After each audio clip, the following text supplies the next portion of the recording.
இயேசுவின் நாமத்திலே உங்களை யாவருக்கும் என்னுடைய அன்பின் வாழ்த்துக்கள். இந்த நாளிலே ஆண்டவர் நம்மோடு கூட ஒரு வார்த்தை பேச அவளாக இருக்கிறார். எத்தனை பேர் நாளிலே இந்த வார்த்தை கேட்பதற்கு அவளோடு இருக்கிறீங்க?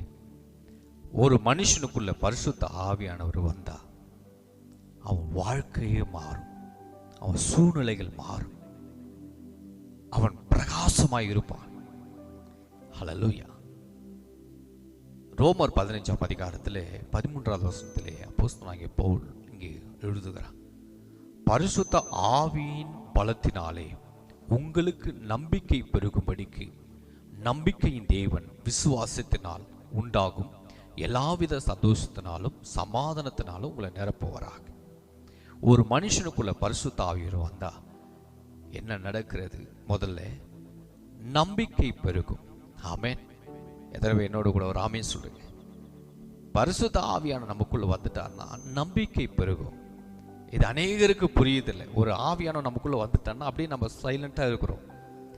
எதுக்கு ஆண்டவர் நம்ம மேல வராரு? எதுக்கு நமக்குள்ள ஆவியான கிரியை செய்கிறார்? எதுக்கு பரிசுத்த ஆவியான உங்களுக்குள்ள வந்துட்டா நீங்க என்ன செய்யணும்னா நம்பிக்கை உங்க வாழ்க்கையில பெருகும். ரெண்டாவது என்னன்னா விசுவாசம் உண்டாகும். ஆமென். விசுவாசம் இல்லாமல் தேவனுக்கு பிரியமாக இருப்பது கூடாத காரியம். பரிசுத்தம் இல்லாமல் ஒருவனும் தேவனை தரிசிக்க முடியாது. அப்ப விசுவாசம் நம்மளுக்கு உண்டாகிறது. மூன்றாவது பார்த்தீங்கன்னா எல்லாவித சந்தோஷம் கிடைக்கும். ஆமென். எல்லாவித சந்தோஷம் பரிசுத்த ஆவியான் நமக்குள்ள வந்துட்டான்னா எல்லாவித சந்தோஷம் உங்களுக்குள்ளே கிடைக்கும். நான்காவது சமாதானத்தில் உங்களை நிரப்புவார். ஹல்லேலூயா. சமாதானமாய் உங்களை நடத்துவார். அப்போ ஆவியான நமக்குள்ள வந்துட்டான்னா இத்தனை காரியங்கள் நமக்குள்ளே செயல்படும்.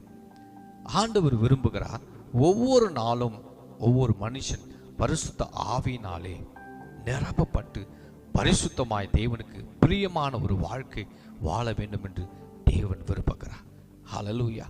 எபிரேயர் 12:14 பரிசுத்தம் இல்லாமல் ஒருவனும் தேவனை தரிசிக்க முடியாது என்று. ஆமென். என் அன்பு தேவ பிள்ளைகளை, பரிசுத்தமாய் நம்ம வாழ்வோம். பரிசுத்தம் தான் நம்ம ராஜ்யத்துக்களை கொண்டு போகும். ஹல்லேலூயா. யாவரோடும் நம்ம சமாதானத்தோடு இருந்து பரிசுத்தமாய் வாழ்ந்து ஆண்டவர் சமூகத்தில் நம்ம சேர்வோம். கர்த்தர் இந்த நாளில் இந்த வார்த்தை மூலமாய் தேவன் உங்களை ஆசீர்வதித்து உங்களை உயர்த்துவார். God bless you. Amen. Amen.